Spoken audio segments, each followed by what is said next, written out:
On the 18th of October, 1950, a member of the British Parliament rose in the House of Commons to address a question to the Foreign Secretary. This book purports to be a true account of espionage. Written by a former German military attaché, it reveals the most astonishing details of a case said to have occurred within His Majesty's Embassy in Turkey in 1944, and in which hundreds of top secrets, including plans for the invasion of Normandy, were stolen and transmitted to the Germans. Has an inquiry into these fantastic charges taken place? Measures have been taken to prevent any future recurrence of such an incredible lapse in security. However, it must be regretfully admitted that in substance, the story to which the honourable member refers is a true one.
To be exact, our story began on March the 4th, 1944. It was a day of grueling fighting on the widely spread battlefronts of the Second World War, but the sun was shining serenely on neutral Turkey. The very same evening, on March the 4th, 1944, a Turkish minister held a reception for the entire diplomatic corps. The place, Ankara, the capital of neutral Turkey.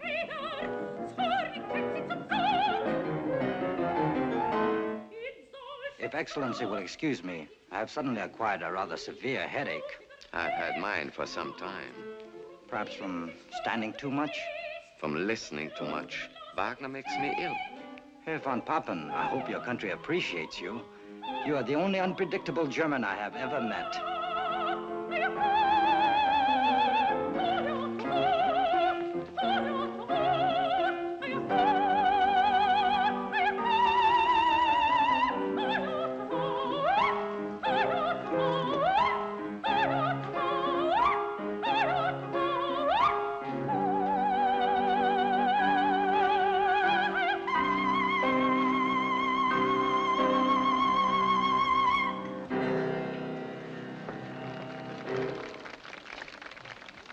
I cannot remember when I've seen a lady as beautiful as you eat as heartily as you. Just a little more of the salad, if you please.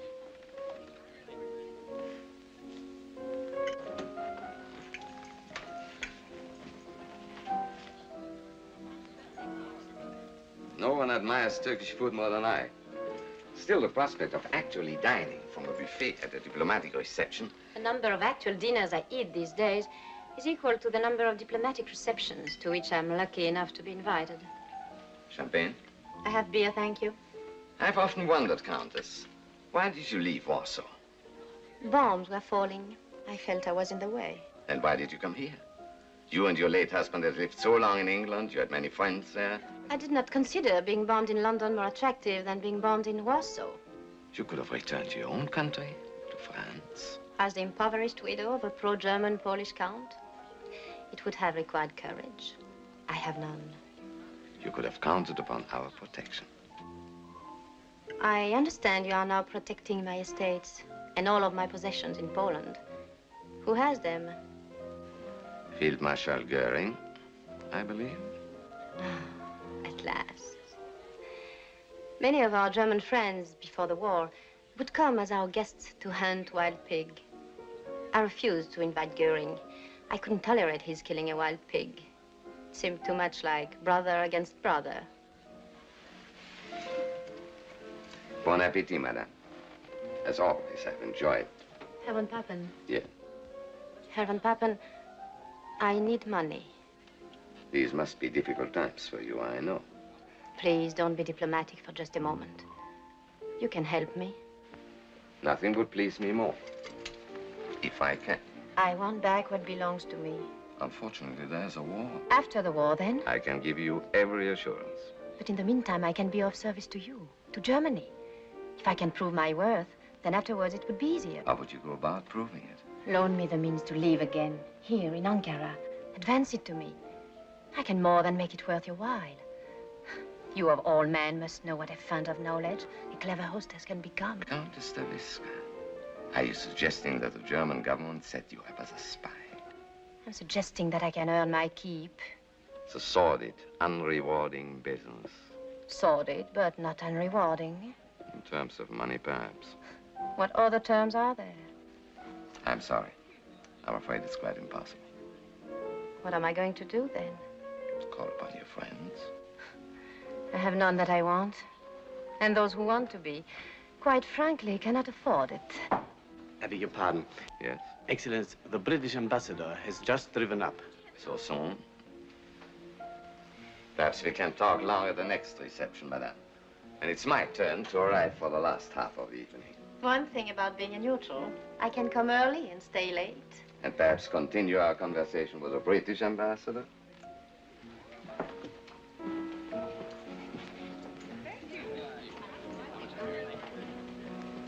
Come, Moisish, please, do not look at me as if you had a source of income other than your salary.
Excellence, Yes? the Countess Stavisca. What about her? Based upon something she said to me, I have reason to believe she needs money. You too, Moise? I was sure that it wasn't I, Excellence, who approached her. However, it occurred to me... No. She has many friends, access to many sources. Definitely not. Good night, Moise. Good night, Your Excellence.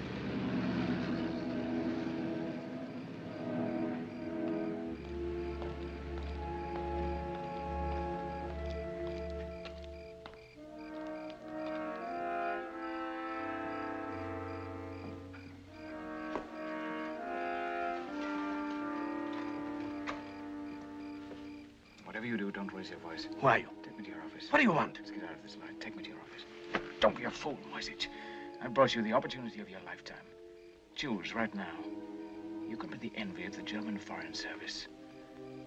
Or you can go through life as a diplomatic valet.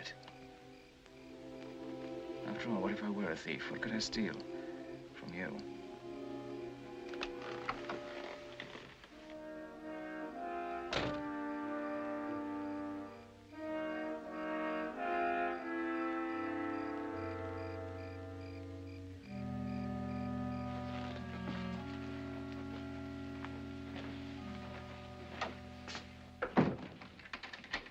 Before I state my proposition, let me warn you not to breathe a word of it to anyone except your chief.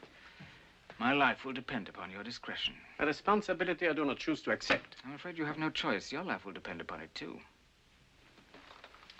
State your proposition. Very well.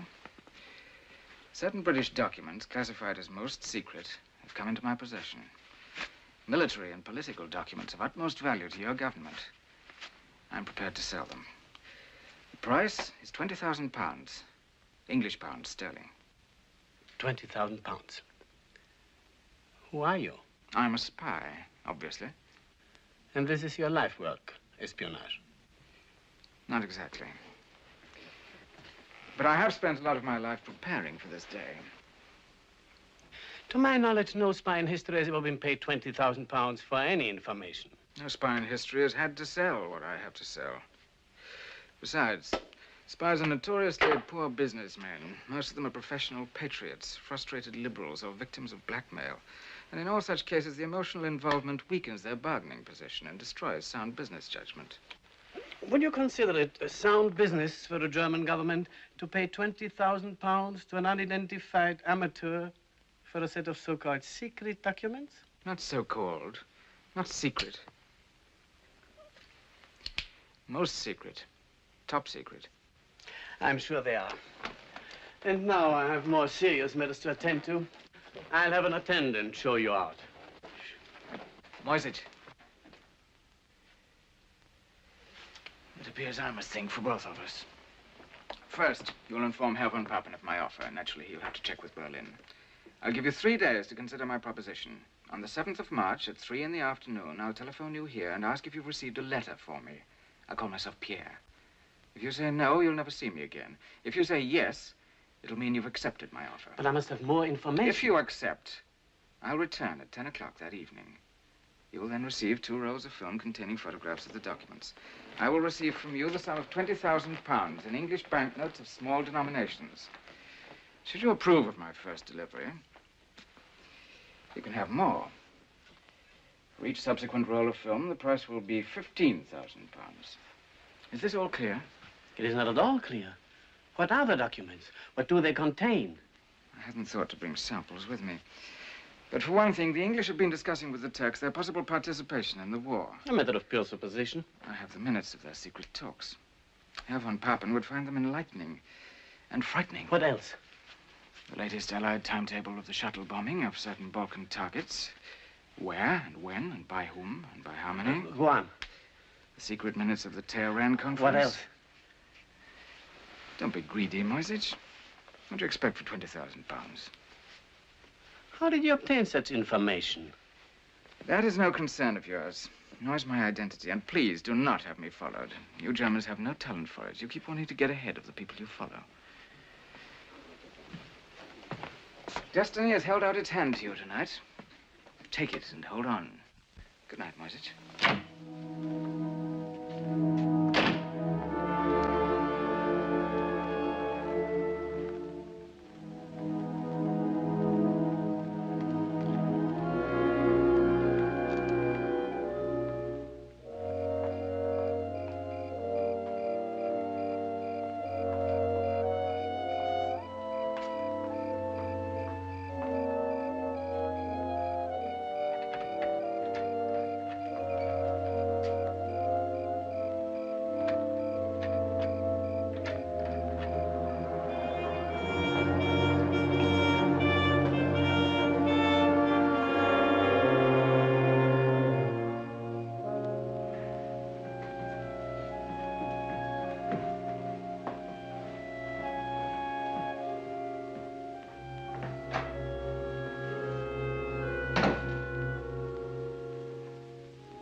Good evening, Diallo.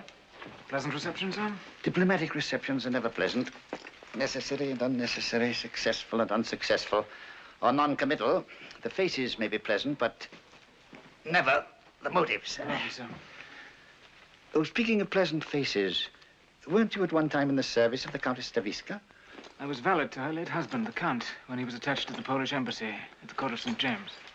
She was at the reception this evening. I hadn't seen her for years. Is she well, sir? As charming as ever, but not well off. It seems that the Nazis have confiscated all of her possessions. I'm sorry to hear it. She was a lady of great wealth. It was becoming to her. She used it well. A generous, brilliant hostess, the Countess Stavisca. Yes, sir. More than anyone I've ever known, she symbolized the world in which she lived and which she thought would never end. A world of infinite beauty, luxury, and indulgence. Those were pleasant days, sir. Gone forever, I'm afraid. Let us hope not, sir. I put the survey of Turkish manganese beside your bed together with your journal. Oh, yes, thank you. One moment, sir. Your capsule. Diallo, have you ever considered the possibility that you might just once forget something? Often, sir. I don't think you'd ever get over it. Nor do I, sir.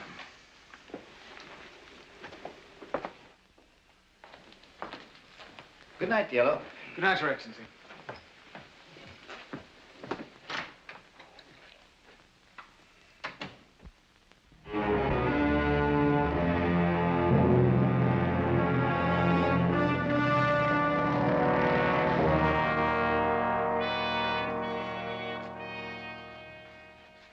Dispatch from Berlin has just arrived.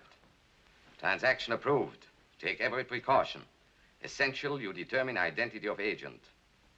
Expect immediate report after delivery of documents. Signed, Kaltenbrunner. What does he mean, sir, by take every precaution? That you are not to hand over the money until you have developed the films, examined them, and decided whether they are genuine and worth it. That's quite a responsibility. Yes, it is. Money arrived by courier from Berlin this morning. 20,000 pounds. I've not taken any of it, Moisich. You can count it in your own office. Yes, sir. I had no intention, believe me. It was Are you just sure that you can handle this alone? Yes, sir. What about developing the films? Photography is a hobby of mine.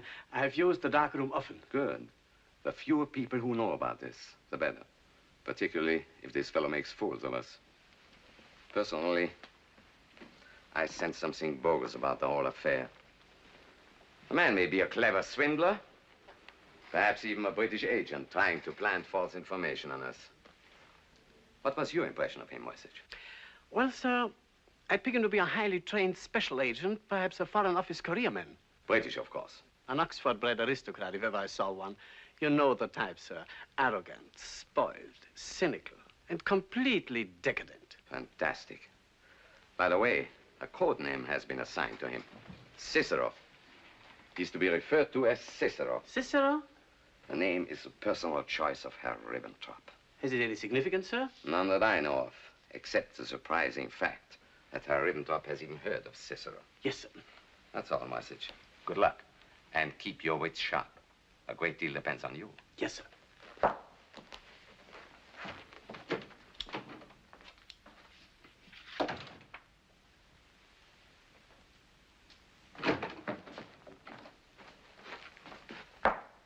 I forgot the money.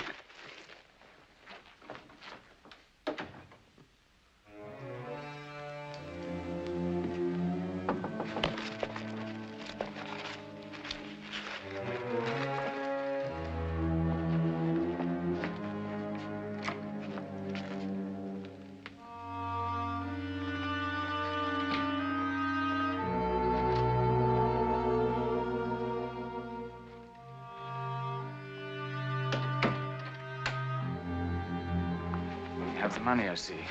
You have the film? Fetch me a drink while I count it, will you?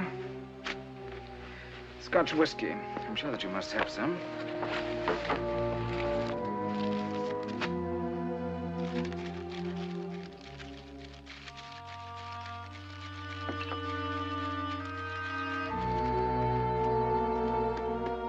Thank you. One of the pleasures of duty in a neutral country You Germans can drink fine Scotch whiskey, and your enemies can fill up on fine German beer.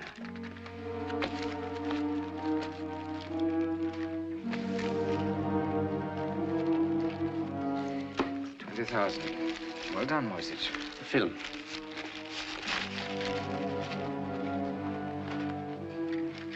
Not yet. You must wait until I develop the film. It'll take only a few minutes. Those are my orders. If you insist, just this once.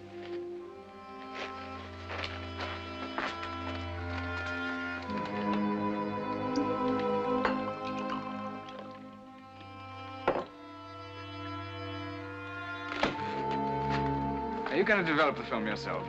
Yes. Well, you better drink this. You're trembling like a butterfly. It'll help steady your wings.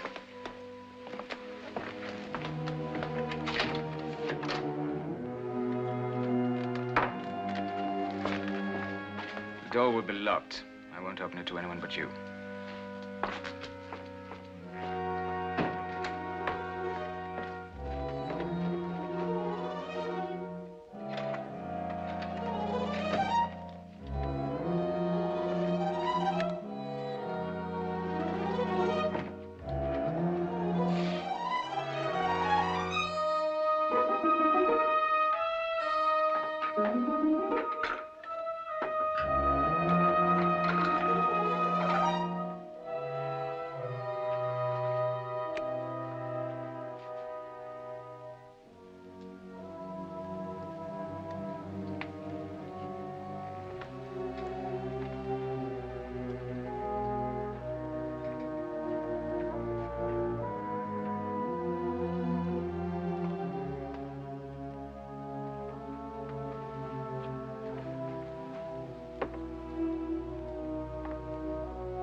To offer full support short of entering war as open co-belligerent.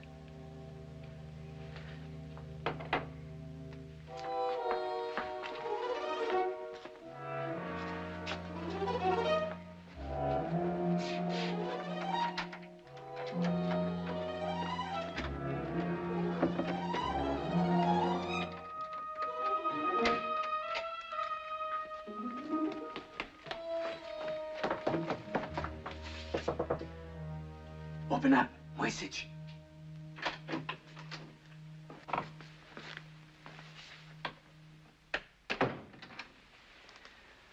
Interesting snapshots, aren't they? The documents seem to be genuine. Don't be pompous, Moisich. My government has authorized me to make further arrangements with you. I assume you've informed them of the price, £15,000 for each additional roll of film. How did... I said to myself, if I were an ambitious attaché in the German embassy, what would be the combination of my safe? How dare you? 1/30/33, the day Hitler came to power. I imagine that it'd open half the safes in Germany, and Hitler's birthday, the other half. What an unimaginative lot you are. Don't be upset, Moisich. There wasn't anything else worth taking. My government is prepared to pay £10,000 per roll, no more. We won't haggle, Moisich. I risked my life to get these documents, 15 of them at £1,000 each. The price is quite reasonable. You'll pay it. But on the one condition. My superiors insist on knowing who you are and how you obtain your information. Why? Because it's highly irregular having an agent in our employ upon whom we know nothing. I am not an agent in your employ. I understand that clearly. All the same, it's essential that we know. It's unessential that you know anything about me. However, I will tell you this much. I work at the British Embassy. Sooner or later, you'll find that out anyway. As to my name... You have been assigned a code name, Cicero. Cicero? A man of nobility, eloquence, and dissatisfaction. I like that name. When will you bring more film? A week from tonight at the same hour. And have the money ready. Oh, and Moisich, change the combination of that safe. May I suggest one? Try 6/18/15. That's the date of the Battle of Waterloo. Good night.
Oh, it's you, Diallo.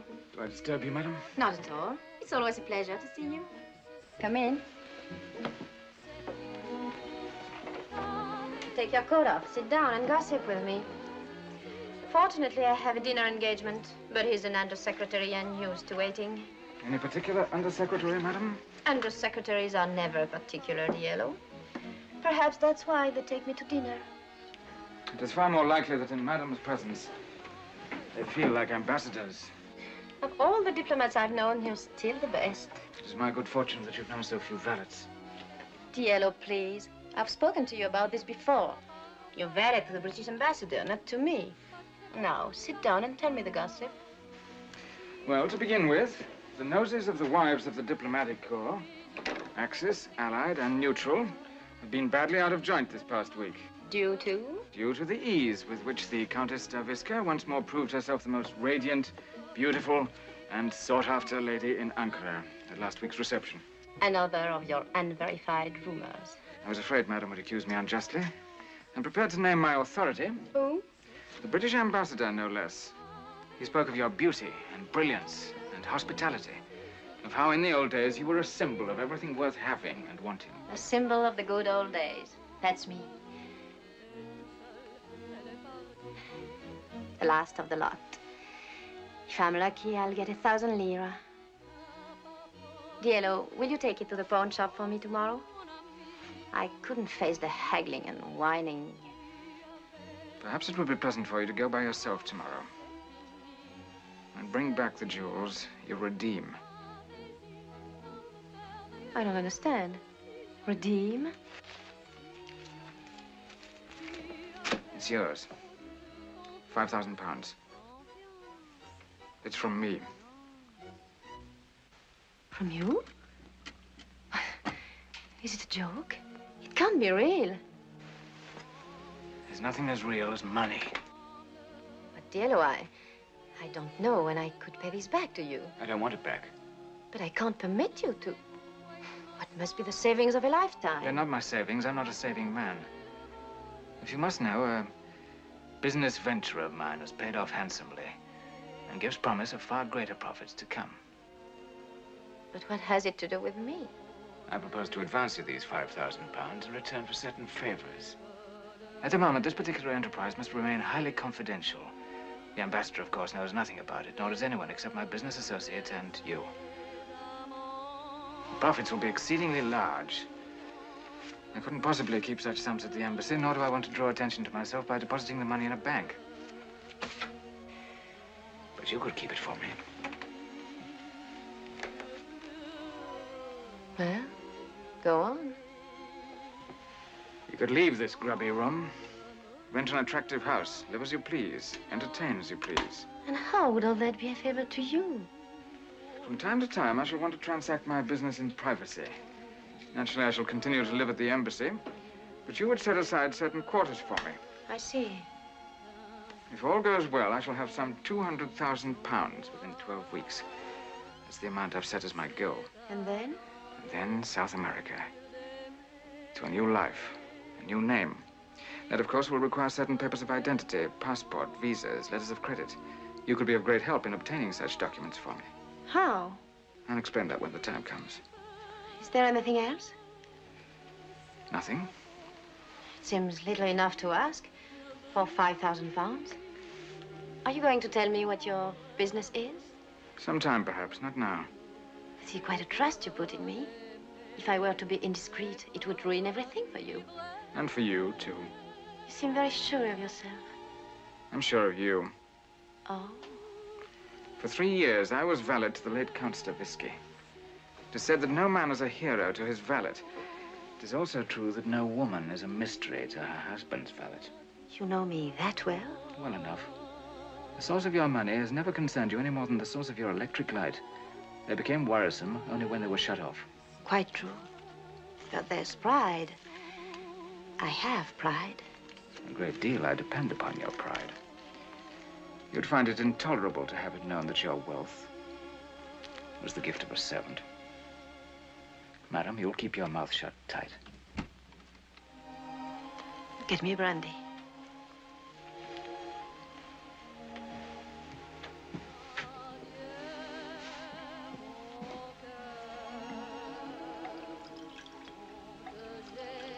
I shall drink only out of one glass, thank you.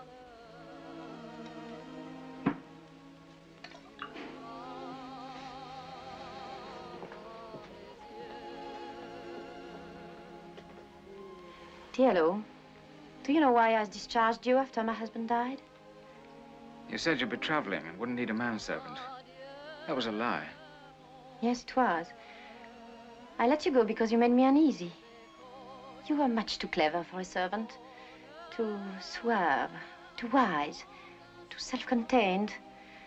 I was almost afraid of you. I felt you had an evil genius for something. Little did I know it was a genius for making money. That is a lie, too. That wasn't why I made you uneasy. No? No. You were attracted to me. It was upsetting to feel that way about a valet, and to feel that the valet knew it all the time.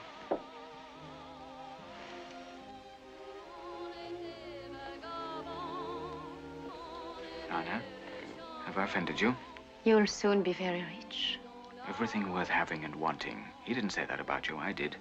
That's how I've always thought about you. And now you want me to go with you to South America? Yes. To a new life? Yes. Away from the wars, the intrigues, the fears. The poverty. And it would be right for us now. Because now at last, we are equals. Yes.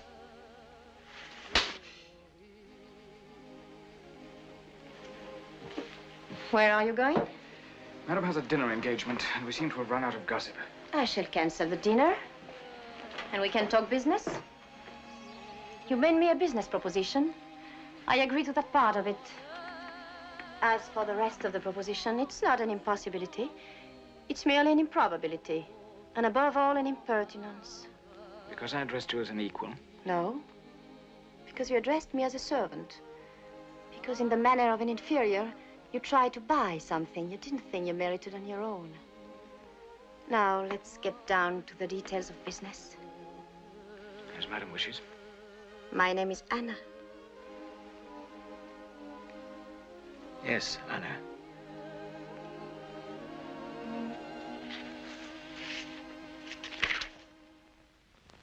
"24 hours after the Cicero documents had reached Gestapo headquarters in Germany, Moisich was summoned to Berlin to report personally to General Kaltenbrunner. Incredible. You have the negatives? Yes, sir. Give them to Colonel von Richter. Too good to be true.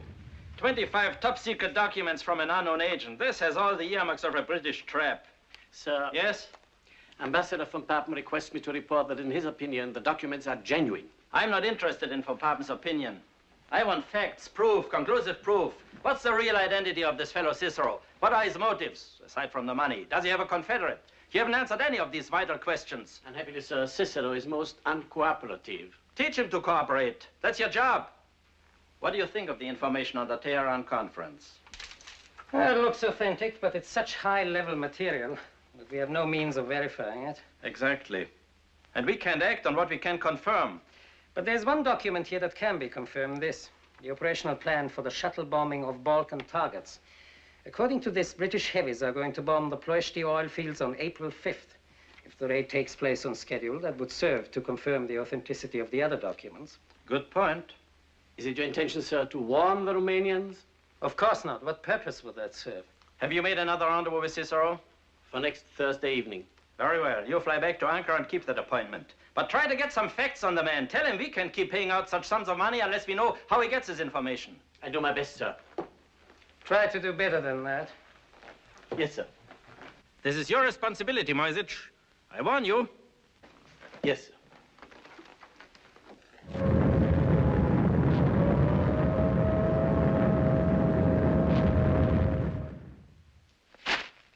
Half-witted, paranoid gangsters, refusing to warn the Romanians.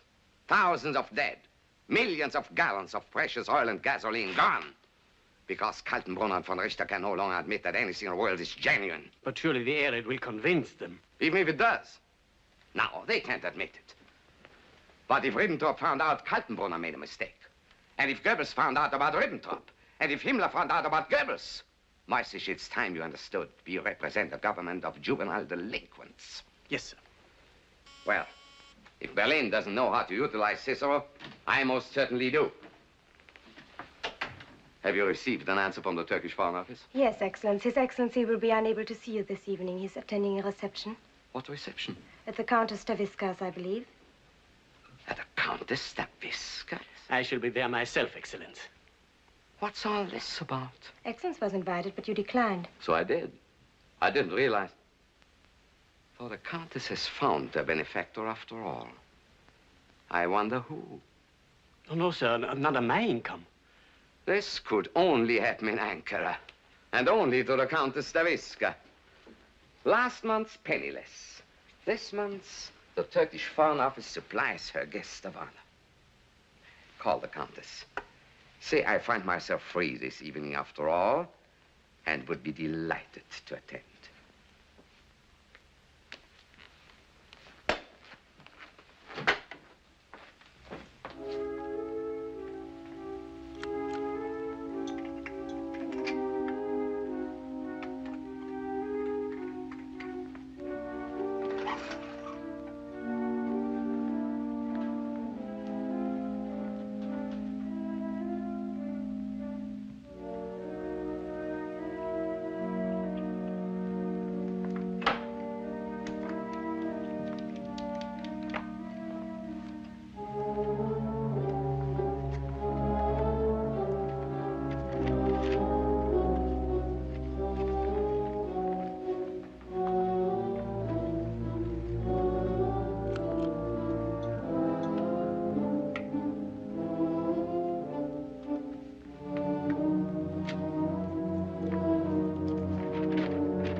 Afraid you'll have to wake Morrison and ask him to come here at once. Yes, sir.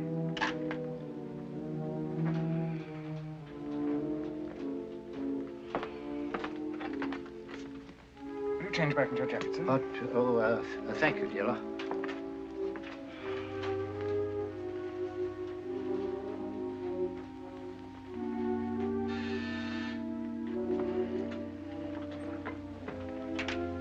Morrison will be there directly, sir. Thank you. Turn on that lamp, will you, dear? Yes, sir.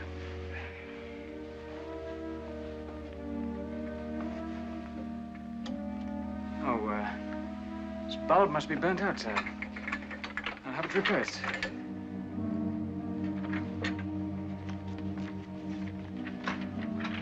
Yes, sir. Morrison, sorry to waken you. Get this dispatch off to Whitehall at once. Have this coded and classified as most secret.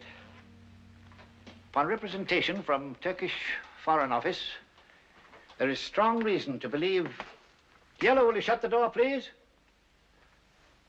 There is strong reason to believe that Von Papen is in possession of top-secret information, which would indicate leak in security here. Upon receipt of this highly classified message, the Foreign Office in London took immediate action. Let me read you what we received from Ankara early this morning. Upon representation from Turkish Foreign Office, there is strong reason to believe that Von Papen is in possession of top-secret information which would indicate leak in security here or Nazi access to secret documents or possibility have broken British diplomatic cipher. Colin Travers, a special agent of British counterintelligence, left London by plane next morning, bound for Istanbul. Colonel von Richter of the Gestapo counter-espionage service left Berlin by plane the same day. Travers and Colonel von Richter arrived at Istanbul the same evening and boarded the Anatolian Express. They reached Ankara next morning. Von Richter carried a Swiss passport, identifying him as Herr Rudolf Hodler, a tobacco buyer from Bern, Switzerland.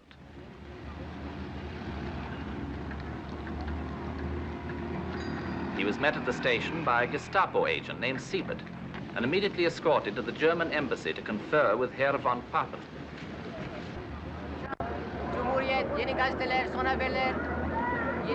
Travers was greeted outside the station by Keith McFadden, a British agent attached to the embassy at Ankara. McFadden, glad to see you, Travers. They left without delay to meet with the British ambassador.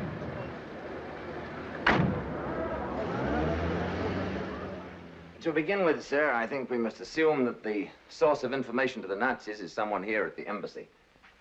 After that has been ruled All our out... personnel and permanent employees have had previous security clearance from London.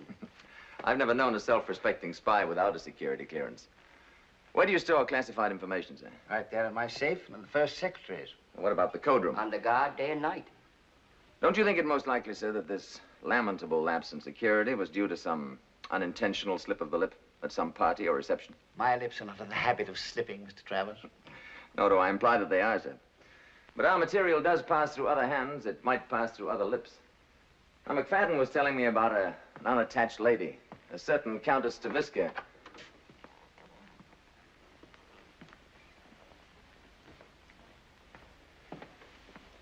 Thank you, Diallo. You were saying?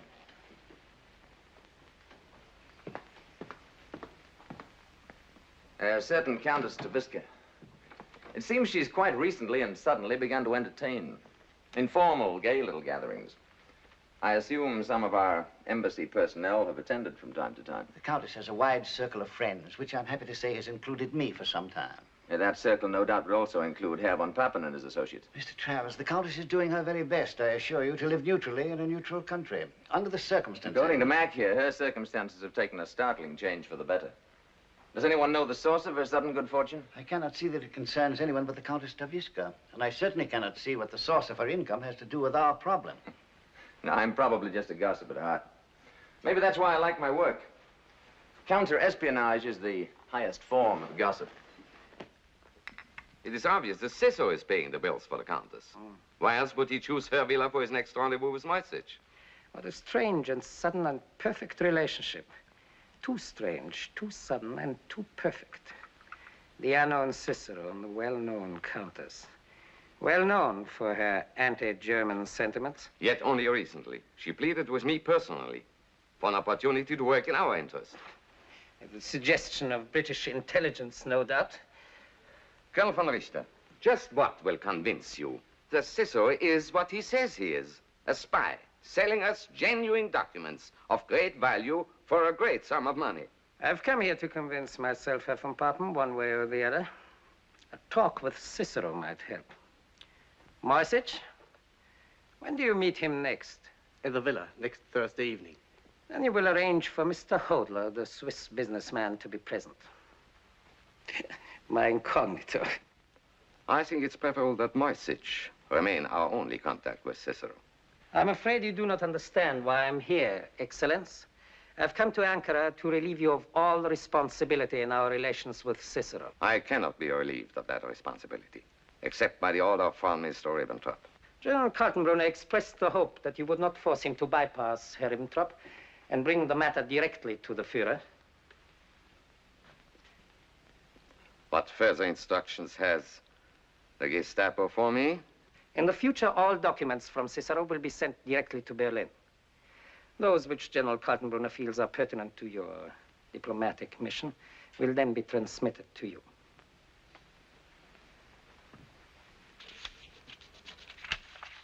Moistic, do what you can to make the Colonel's stay in Ankara a comfortable one. Thank you.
Him out.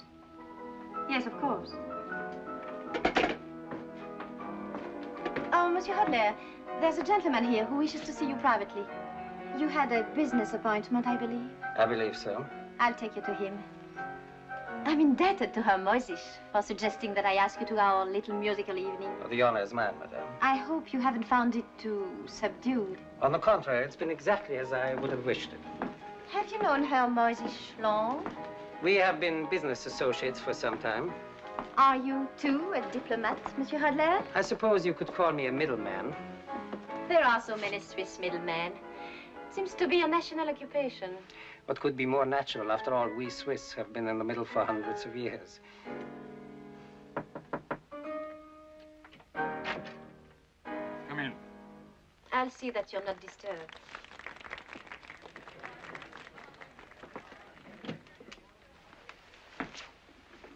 Colonel von Richter?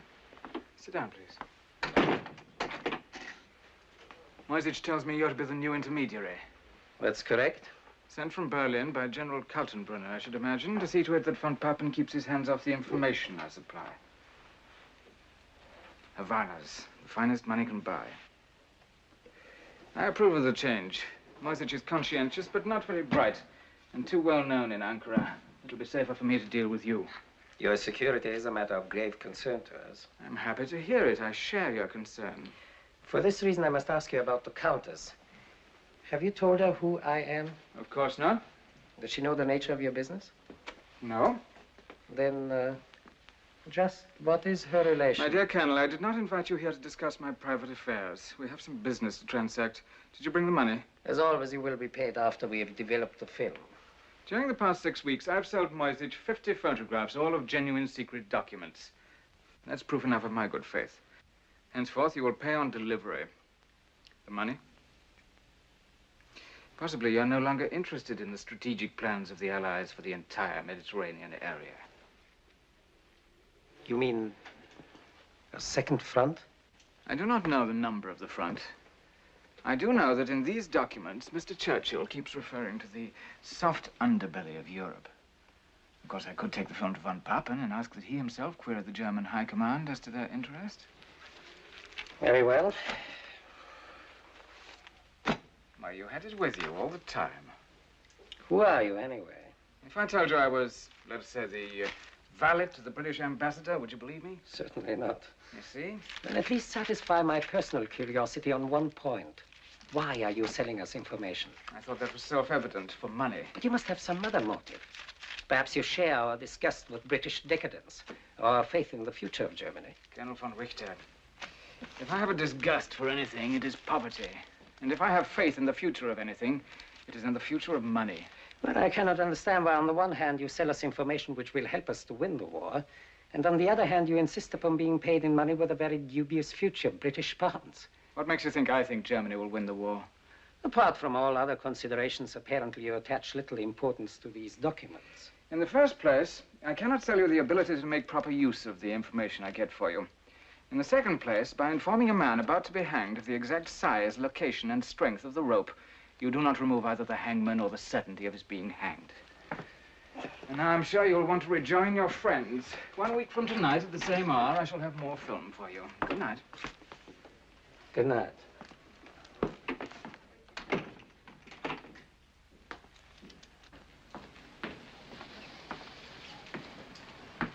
I trust your meeting was a satisfactory one, Monsieur Hadley.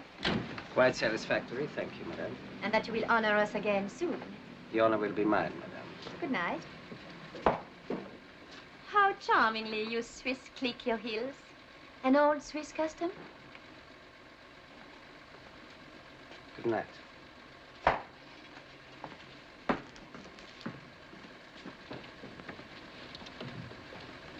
You may retire. Just turn out the lights. Thank you, madame.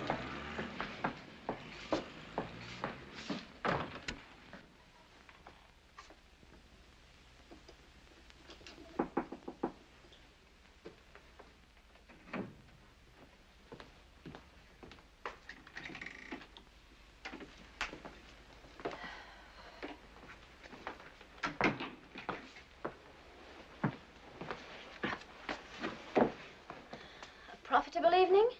Profitable enough to bring the total £75,000. Another 6 or 7 weeks should do it. Diallo, why don't you stop now?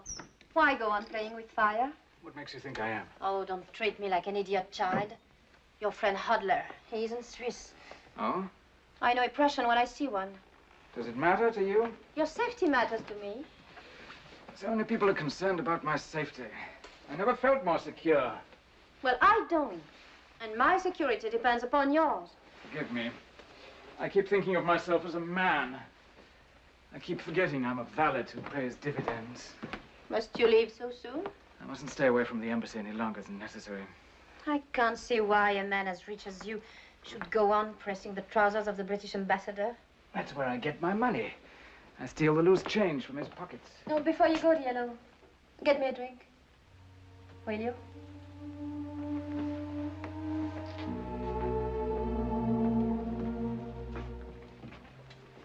Tell me, where do you plan to settle when you leave for South America? Rio. I've never been there. There's nothing like it in the world. When did you decide to go there? Let's go back. I decided that the moment I first saw it many years ago. I was a cabin boy on a dirty tramp steamer. I can remember standing at the rail, looking up at a villa high on the mountainside above the harbor. I could see a man on a balcony looking down at my ship. He was wearing a white dinner jacket. He seemed close enough to touch, and yet he was beyond the reach of anyone. I swore then that someday I'd be that man.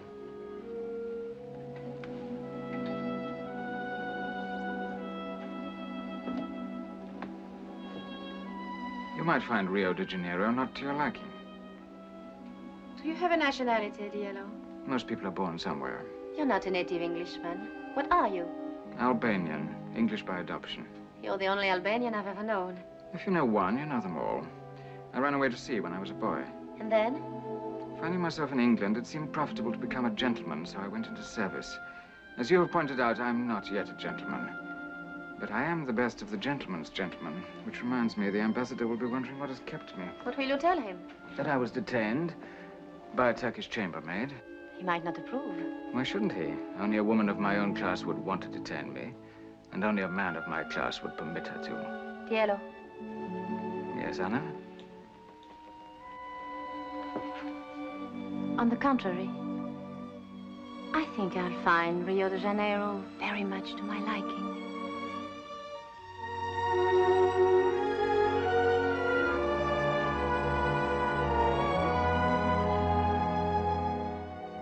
Anna. Yes, Diallo. Get me a drink.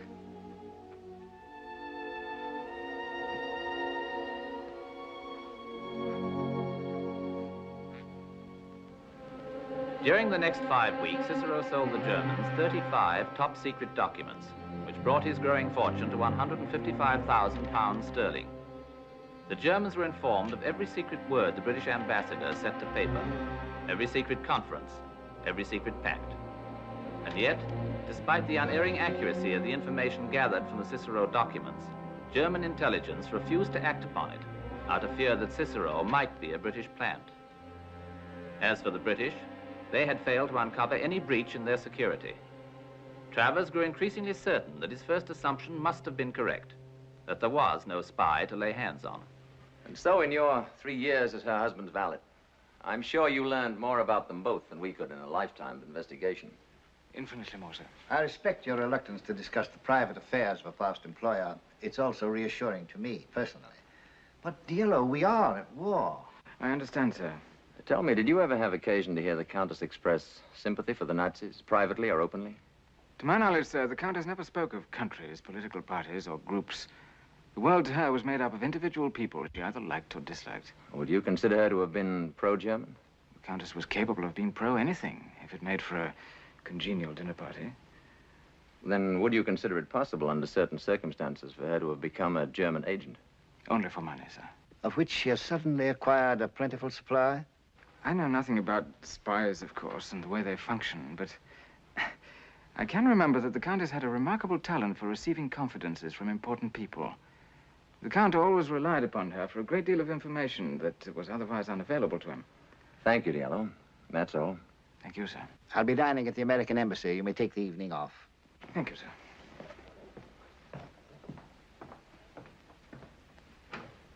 sir. Clever chap. Because he supports your theory that the breach in our security was no more than a few irresponsible remarks at one of Anna Stavisca's dinner parties? Well, frankly, sir, that is a fairly accurate summary of the report I was planning to send to London. I hope you're right. Fact remains, however, that Van Papen still anticipates every move I make. You may soon be doing some anticipating of your own, sir, about Herr Van Papen and his moves. How do you mean that? Well, this is extremely confidential, of course, but our cryptographers in London have just succeeded in breaking a German diplomatic code. A code used by their embassy here? That's welcome news, I must say. Of course, they'll discard the code sooner or later, just as we change ours periodically. But for a while, we'll be eavesdropping on the German ambassador. To eavesdrop on Van Papen. A pleasure I've long hoped for.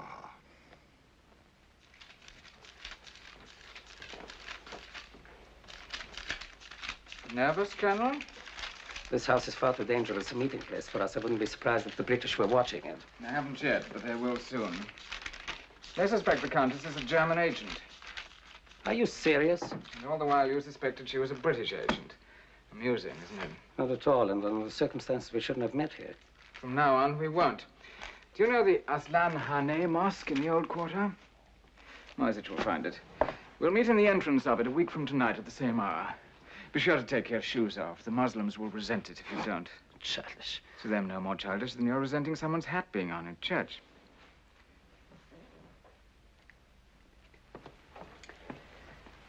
What am I buying this week? An exchange of notes between the Turks and the British. The Turks have decided to remain ostensibly neutral for the time being. Such information is hardly worth £20,000. Is good news of no value to you Germans? Or are you willing to pay only for storm warnings of approaching disasters you can do nothing about? There's one disaster we can do something about, and about which it is most important for us to have full information as quickly as possible. Sounds exciting. A certain code word has appeared in several of the documents you've sold us. The word is Overlord. Do you know what it means? Not the foggiest notion. We are convinced that Overlord is the code name for their so-called Second Front, the invasion plan for Western Europe. What we must know is the place and date, the where and the when. The where and when of the Allies' invasion of Europe. It'd be nice to know. I can understand your curiosity. I'll pay you double for it, 40,000 pounds. Generous of you. But is information of that nature likely to turn up at the British Embassy in Ankara? Don't you read the documents you sold to us? Not all of them, and never thoroughly. I'm not particularly interested in what they say. I usually just photograph everything in sight that's stamped secret, most secret, and top secret. Well, for your information, last week you photographed a dispatch from London to the British ambassador. It stated that the ambassador would receive a copy of the revised strategic plan for Overlord within 10 days. Did you say 40,000 pounds? For the where and the when. We'll meet at the Aslan Hane Mosque 1 week from tonight. Do you mind going out through the garden, Colonel? Not at all.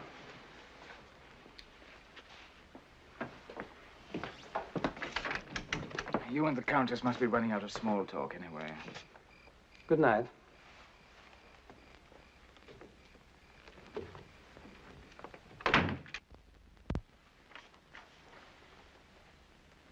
This was deciphered from the German code we've broken? Yes, sir. Who's seen it? You and I, sir, that's all. But McFadden should hear it. I'll need his help. From German Embassy Ankara to Reich Foreign Minister Berlin. In reply to your query concerning authenticity, documents obtained from Cicero, I'm firmly convinced material genuine. Cicero lives within British Embassy, obviously has access to top secret information. Kaltenbrunner's failure to evaluate documents and Von Richter's refusal to make them available to me, tragic blunder. Strongly urge you bring this matter to personal attention of the Führer. Signed from Papen. Cicero. It's obviously a code name for their informer. Where do we start? With your permission, sir, I'll order a house search at once. It's hardly likely our friend Cicero has left anything incriminating lying about, but something might turn up. But one thing's sure, an open search will put him right on his guard. And that can't be helped. If we can't catch this spy, we've got to frighten him. Perhaps frighten him enough to make him stop for a while. At any rate, we'll gain time. Gentlemen, for the present, I'm forced to leave this matter in your hands. As you know, I'm expected in Cairo tomorrow evening. Until my return, you may, of course, take all the security measures you consider necessary. For one thing, I suggest the combinations of the safes be changed and safety devices installed. Of course. What about assistance? Do you have enough men? Yeah, we have 4 other agents in Ankara on other assignments. I can reassign them to this. Whatever you think.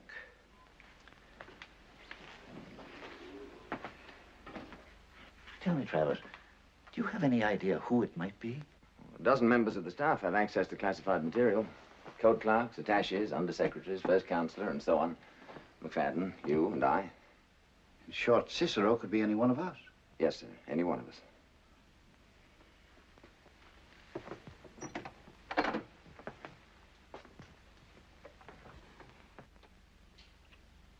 There you are, sir. Be a few days before I get the combination changed, but the alarm's on and ready to go. Well, just so that I don't set it off by myself, you'd better explain again how it works. There's nothing to work, sir. If you were to turn that dial a 1/16 of an inch in either direction, the alarm would go off. To cut off the alarm...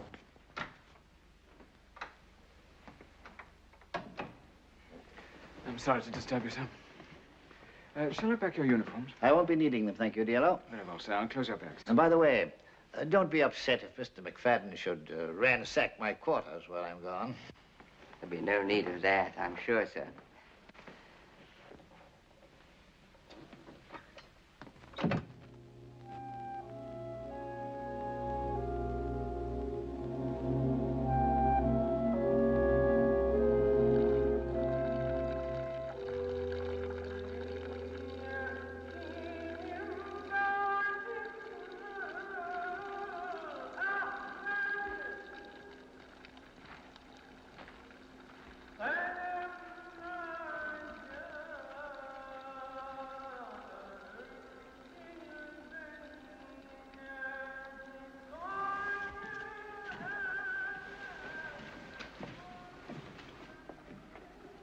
Stone is wet, cold and wet. Acceptable to Mohammedan feet, perhaps, but not to mine. It's 22 minutes late. It's the first time. He's never been late before.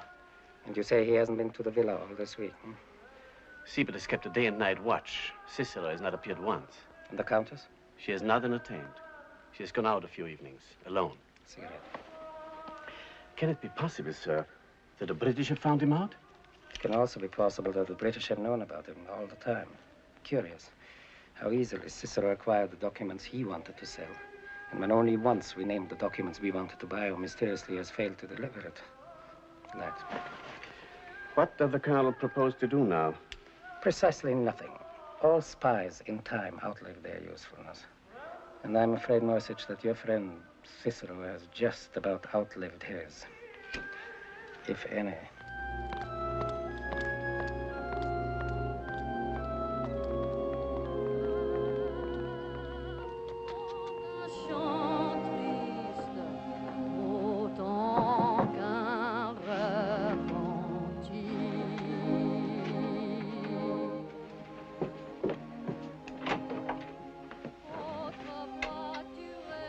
Voilà.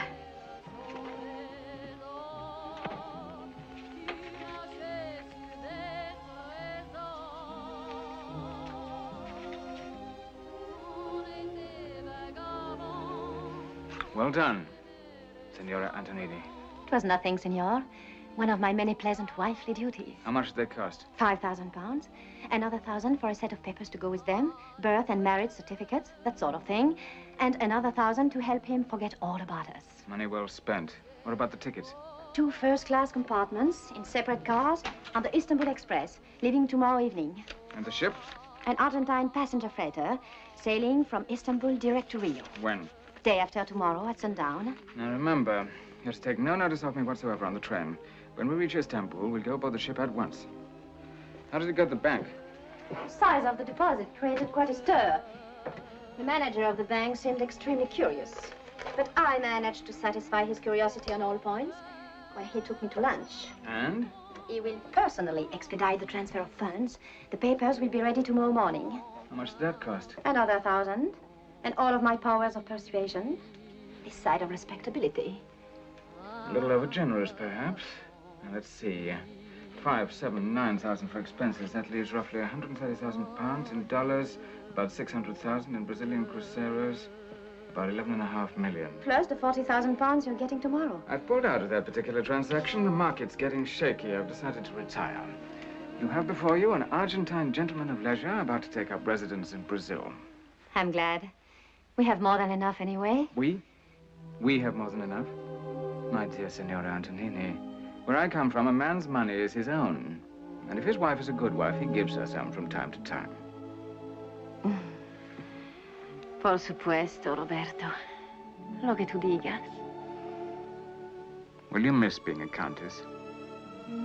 Not for a moment. Not for one moment.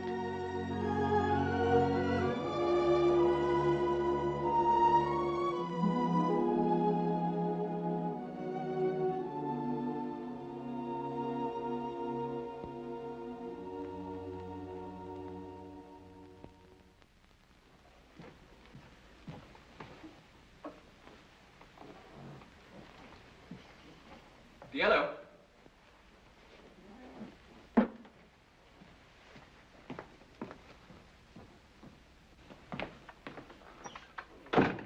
Here's the official correspondence.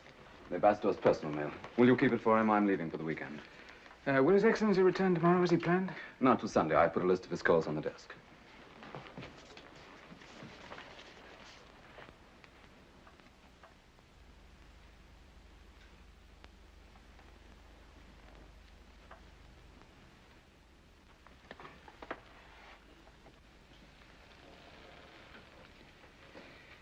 What a pity, sir, that so few ladies use perfumed letter paper these days. A great pity. Perhaps you'd better lock up that mail, too, Diallo. As you wish, sir. Oh, Diallo, weren't you away from the embassy between 9 and 10 last night? Yes, sir. Would you mind accounting for your movements? Not at all, sir. I walked for a while on the boulevard, stopped for a drink at the Yuxel Palace, then back to the embassy. Oh, one other question about the Countess again. Do you remember any particularly close friends she may have had in Switzerland? Did she go there often? Very often, sir. The Countess was extremely fond of Switzerland. She went every spring. Oh, then that explains it. The Countess left by plane for Switzerland this morning. I hope she can enjoy it in the style to which she is accustomed. That shouldn't be any problem. She took 130,000 pounds with her. You ready, Mac?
I'm calling for His Excellency, the British Ambassador. I have a message for the Countess Stavisca. Madame left for Switzerland this morning, sir. I don't know, sir. Madame said it was for an indefinite stay. Yes, sir. Thank you, sir. Yes. Yes. No, I can give you no information, Your Excellency, beyond the fact that the Countess Stavisca has withdrawn all of her funds. Yes. You are very welcome.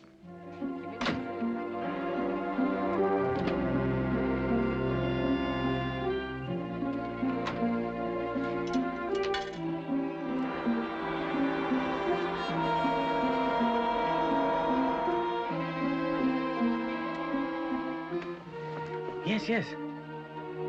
I can reach Colonel von Richter immediately. Tell the Colonel I can get the merchandise he wanted. However, I cannot deliver it here in Ankara. No, it's quite impossible. I'm being watched too closely.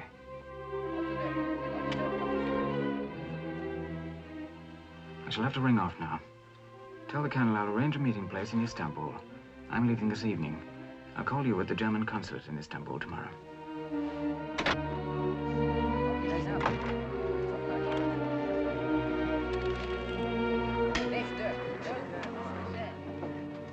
To anyone in the bar. He made a couple of phone calls and then came back here. I think you're on the wrong track sniffing after Diallo. After all, he didn't bat an eye when you told him about the Countess. There's something about him. There's something about him. Why, for one thing, should he go out to a cafe to make a few phone calls?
What do you want? It's all right, I clean office now. No, not now. His Excellency won't be back until tomorrow. But it's necessary. I wash windows while it's still daylight. Not now, I said. Come back later.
Did you see him? Who?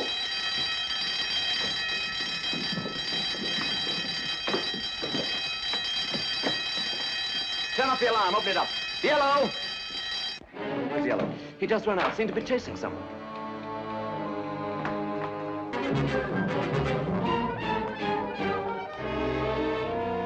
Follow him, Johnson. Find him and stick with him. Shall I try to hold him? Just find him and report back. Get off a dispatch to London. I want all available information on Yellow flown to me here at once. Give me that dispatch case.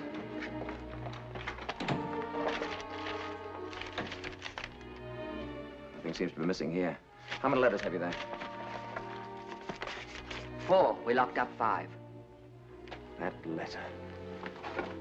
Perfumed letter gone, but nothing out of the dispatch case. It's odd.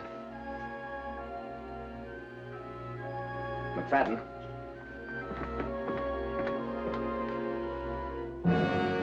Photographs. Have Burroughs and Murray watch the approaches to the German embassy.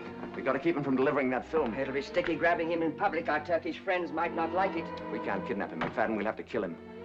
There's a little matter called Operation Overlord we've got to consider. Send a man out to the airport.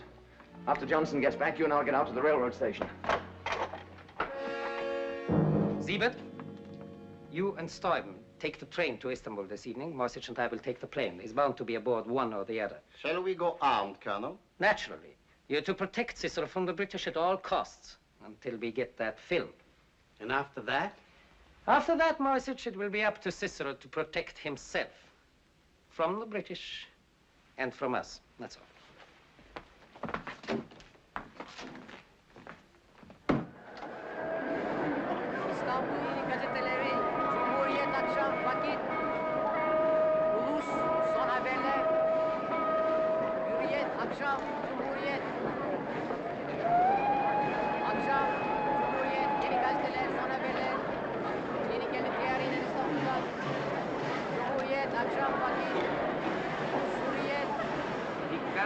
Dikkat! Ankara, Haydarpaşa Ekspresi. Peron 1'e vaktinde varıyor. Dikkat! Dikkat! Ankara, Haydarpaşa Ekspresi. Peron 1'e vaktinde varıyor.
couldn't see which compartment exactly.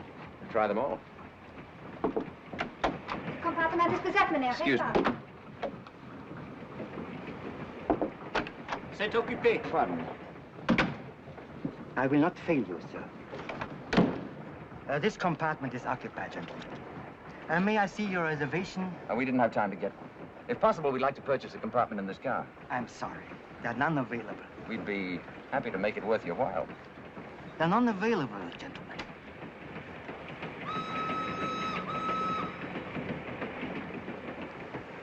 I shall have to ask you to move on to the next car.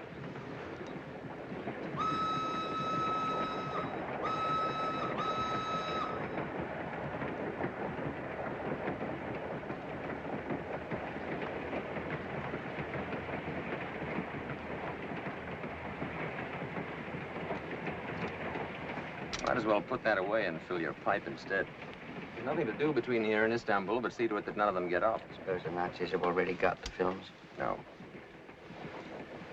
They wouldn't be playing watchdog for him if they did. They're going to take good care of him until he hands it over. And that'll be somewhere in Istanbul.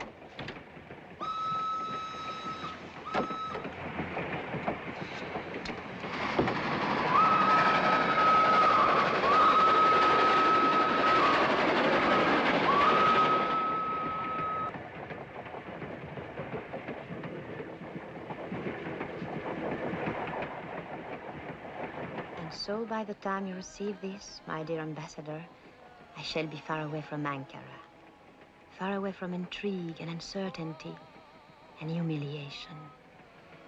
I shall be settled, I hope, in a new life of peace and security and self-respect. You have spoken so often to me, my dear friend, of Diello, the perfect valet who served my late husband and who serves you now.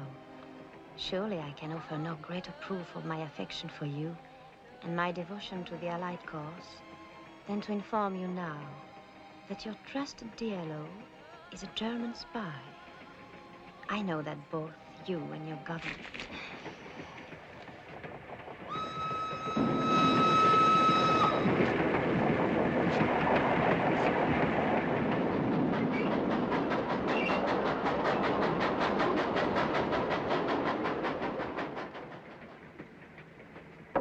Just a few minutes, sir.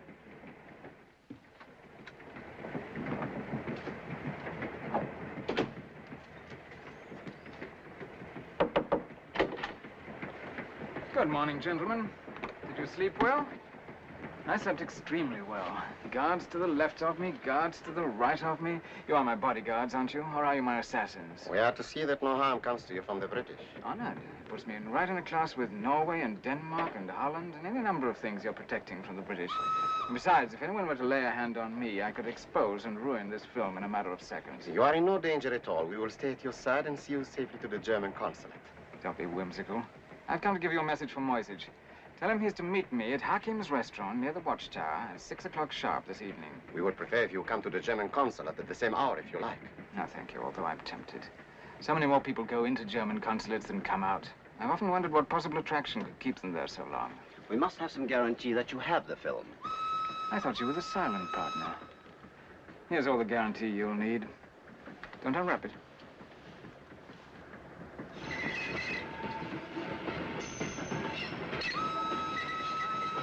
It's a strip of film. Have Moisich develop it, and you'll see a piece of the document that Colonel von Richter wants to buy. I'll deliver the rest of it when Moisich meets me and pays me 100,000 pounds. 100,000? I forgot to tell you I raised the price.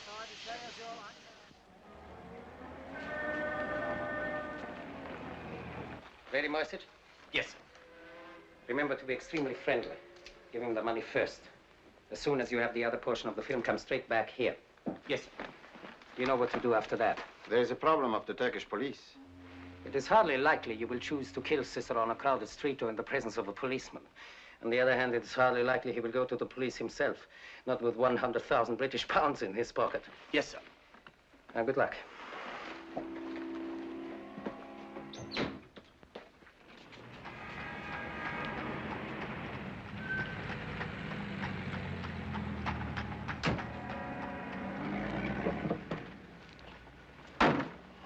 No luck? This city was created by Allah primarily for the convenience of spies. Nobody ever found anybody in Istanbul.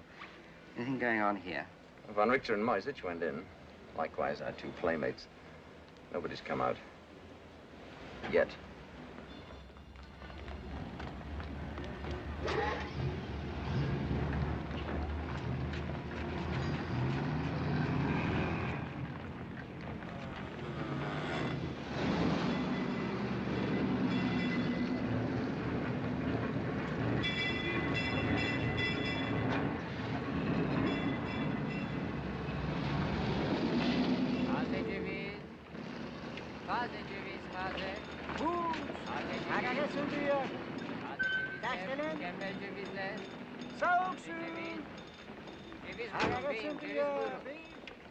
Taze ceviz. Buyurun beyim, taze ceviz. Taze ceviz. Soğuk.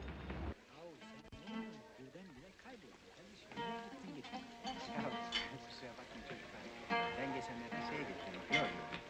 Bizi niye unuttun? Orada ders. Böyle toplanmak geçmeyecek. Evet, hele orada yani. Moisich, my dear colleague, I'm delighted to see you. It's far too early for civilized dining, but I have a busy evening before me. Will you have something to eat? I'm not hungry. Do you feel faint, perhaps? Then sit down and have some Turkish banana brandy. It stimulates the blood and makes heroes of all who drink it. I must accustom myself to pouring drinks from a sitting position. It isn't easy to break the habits of a lifetime. Let's get on with the business. Did you bring all of it? 100,000? If I were a gentleman, I would assume that the money is all here. Unfortunately, I shall not be a gentleman until I've finished counting it.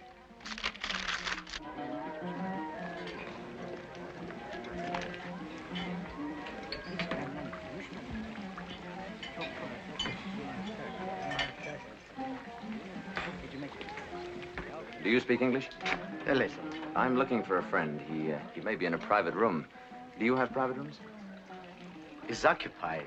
Then he must be in there. I'll just... I'm sorry. He not wish to be disturbed. But he's expecting me. I'm sorry. You will sit here, please.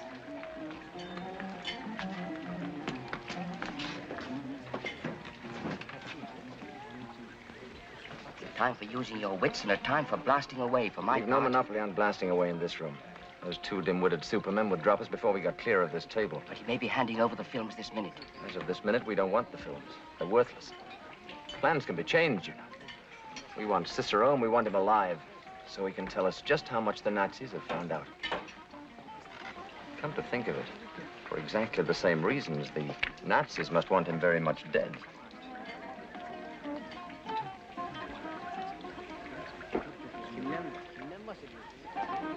You're balmy.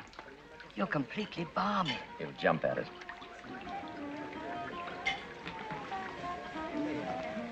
My friend may not know we're waiting. Would you give this to him, please? Yes.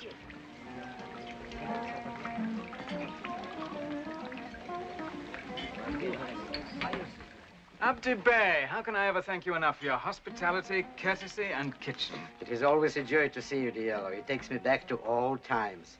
Size bir not var, İngilizlerden. Thank you. No answer required. Who was that note from? What was in it? Would you like to purchase a photograph of it? Why so nervous, Moisich? This is the greatest day of your life. When you die, Hitler will dip you in bronze and name streets after you.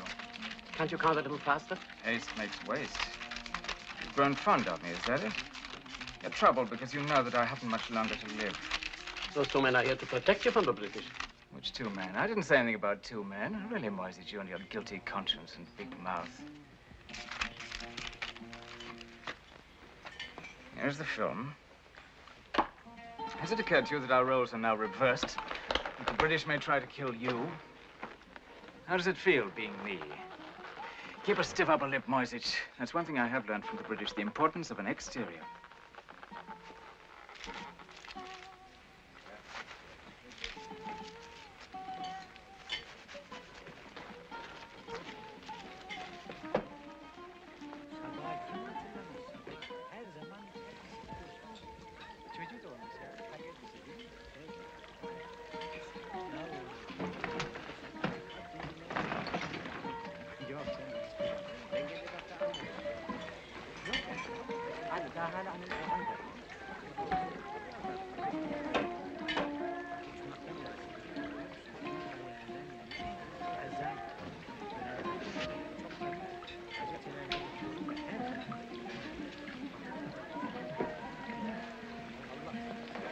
Mr. Travers, I'm touched by your solicitude. I'm happy to accept your offer of protection. Imagine me, of all men, with a British sword and a British shield. Personally, I'd rather slit your throat. Impractical. In that case, I'd be unable to tell you the things you want to know. You've no idea how confused the Nazis will be to see you protecting me. They still half suspect I've been a British plant all along. We'll see you safely to a taxi and then to the British consulate. That'll be almost back where I started from. No, thank you. We'll walk away together and then say goodbye. Listen, Diallo. We'll protect you from the Gestapo, but we intend to take you alive. I've no intention of being taken alive. We'll get the Turkish police to arrest you. It's against the law here to carry a weapon, McFadden. Did you know that? However, first things first. Shall we begin by startling the Nazis with your concern for my safety?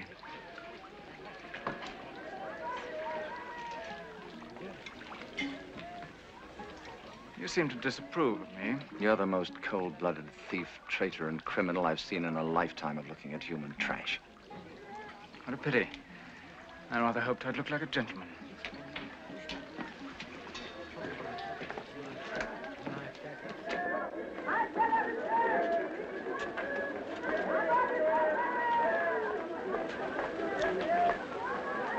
Cicero and the British? Put that away. Too many people.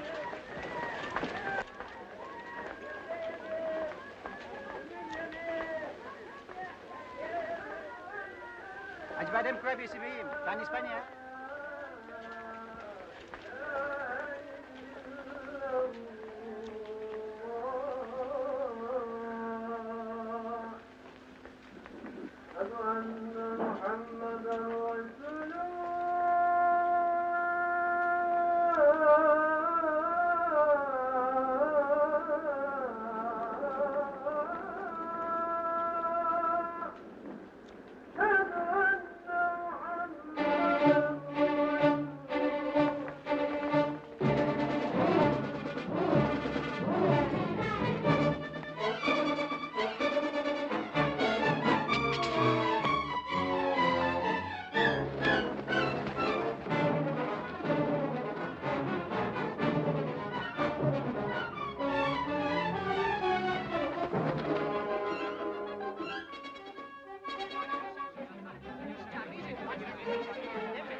Our shoes, we're saying something about our shoes. What's the matter with our shoes?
Weiterfahren.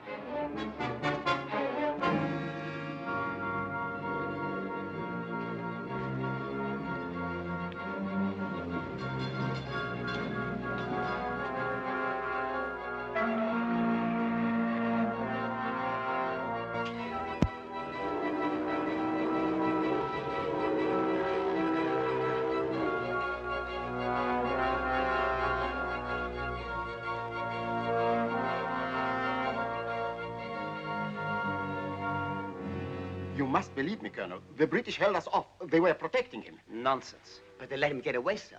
What's more, back in the restaurant, they passed Cicero a note. It has no logic. It does not make sense. An urgent dispatch for you, sir, from His Excellency the Ambassador. Moisich, what's the delay? I spoiled the first print. What? I was so nervous, but the second one is almost ready. Oh, hurry up.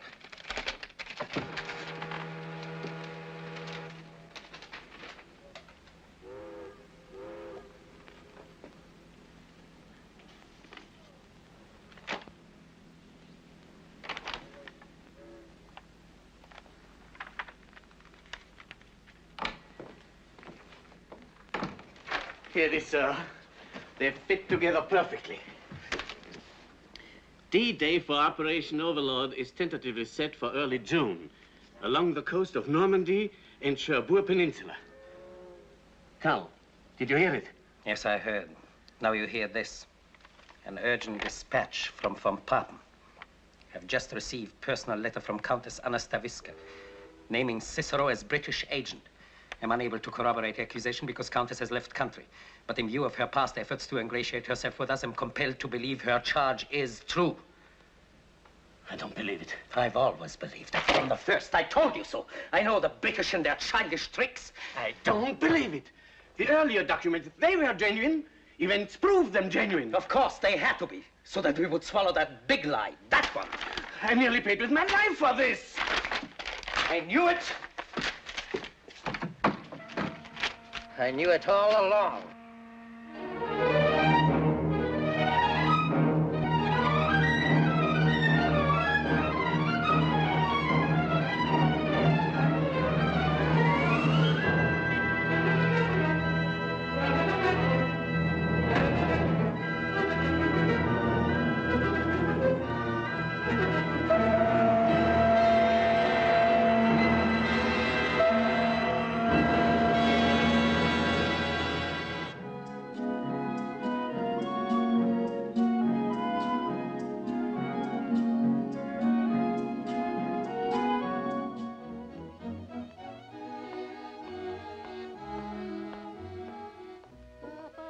Dinner is served, Signor.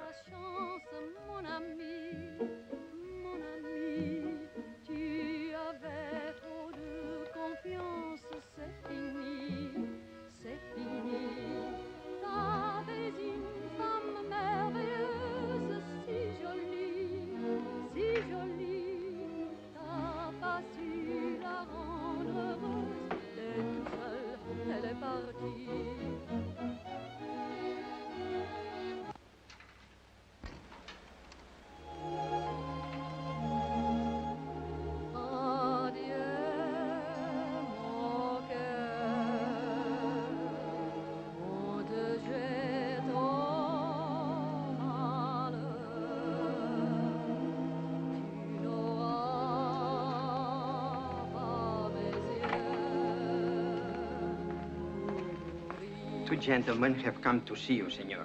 Your banker and another gentleman. Senor da Costa at this hour? Very well, have them come out.